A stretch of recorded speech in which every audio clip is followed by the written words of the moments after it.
ये 3 शर्तें मान ले अमेरिका तो खुल जाएगा हॉर्मूज। ट्रंप के सामने घुटने टेकने को तैयार नहीं है ईरान। नमस्कार, मैं हूं शिवानी दीक्षित और आप देख रहे हैं न्यूज़ 18 का डिजिटल प्लेटफॉर्म।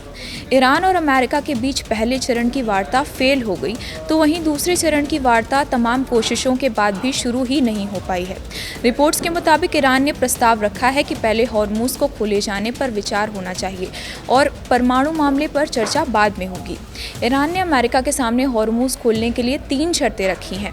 बता दें कि ईरान और अमेरिका के बीच इस युद्ध को 2 महीने होने वाले हैं, लेकिन अब भी स्थायी युद्ध विराम की उम्मीद नजर नहीं आ रही है। जानकारी के मुताबिक ईरान ने अमेरिका से कहा है कि हॉर्मूज को पूरी तरह से खोलने के लिए पहली शर्त है कि नाकेबंदी को हटा लिया जाए और ईरान के जहाज़ों को भी स्वतंत्र रूप से आने जाने दिया जाए। दूसरी शर्त है कि ईरान के पोर्ट पर की गई नाकेबंदी को भी हटा दिया जाए। इसके अलावा तीसरी शर्त यह है कि परमाणु मसले की वार्ता को फिलहाल टाल दिया जाए। एक बार हॉर्मूज में स्थिति सामान्य होने के बाद उस विषय पर चर्चा की जाए। डोनाल्ड ट्रंप ईरान की शर्तों को मानने को तैयार बिल्कुल नहीं है।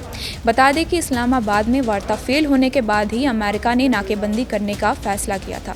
इस नाकेबंदी की वजह से ईरान का निर्यात बहुत कम हो गया है। एक दिन पहले डोनाल्ड ट्रंप ने धमकी दी है कि अगर 3 दिन के भीतर ईरान समझौता करने को तैयार नहीं होता है तो फिर उसकी पाइपलाइनों को भी ध्वस्त कर दिया जाएगा। डोनाल्ड ट्रंप ने सोमवार को अपने राष्ट्रीय सुरक्षा दल के साथ बैठक कर ईरान के उस प्रस्ताव पर चर्चा की जिसमें वैश्विक तेल आपूर्ति के लिए अहम हॉर्मूज को खोलने की बात कही गई है। व्हाइट हाउस की प्रवक्ता कैरोलाइन लेविट ने संवाददाता सम्मेलन में कहा कि इस विषय पर चर्चा है, लेकिन वो बैठक के नतीजों को लेकर अभी कुछ कहना नहीं चाहती हैं। उन्होंने कहा कि इस मुद्दे पर राष्ट्रपति जल्द ही स्वयं जानकारी देंगे। इससे पहले विदेश मंत्री मार्को रूबियो ने फॉक्स न्यूज़ से कहा कि ईरानी वार्ताकार समझौते को लेकर काफ़ी गंभीर हैं, लेकिन वे इसके लिए और समय हासिल करने की कोशिश कर रहे हैं। रूबियो ने कहा कि ईरान अपनी मौजूदा परिस्थितियों से बाहर निकलना चाहता है और इसी दिशा में बातचीत जारी है।